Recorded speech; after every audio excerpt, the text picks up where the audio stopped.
We often say they need to be held accountable. Sounds reasonable, right? But how do people usually try to hold others accountable? Harsh criticism, public shaming, shutting down dialogue, basically making people feel like garbage. Remember that fairy tale? You're not worth the powder it would take to blow you up. You are an empty, hollow shell of a woman. Sure, this approach makes sense in a world where responsibility is seen as compliance to a shared social contract. But does it actually work?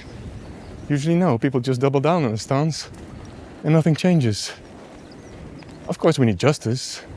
Harmful behavior needs to be responded to in a way that makes further harm either impossible or not worth trying. But much more than that, we need truly effective ways to make people want to take into account other people's feelings and needs. So how do we hold people accountable without forcing our perspective on them? By actually holding them.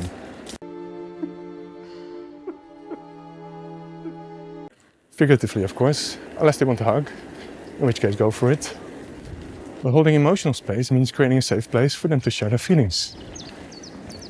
And surprise, this is often the best way to get people to also consider perspectives outside their own. I like to describe this empathetic approach as making sure your conflict companion gets it, where the acronym GETS stands for Guided Emotional Truth Sharing, to help each other express and hear all that's going on for us, without being afraid to be criticized for it.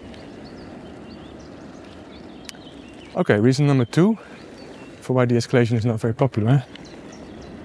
Trying this at home is the most difficult place to start.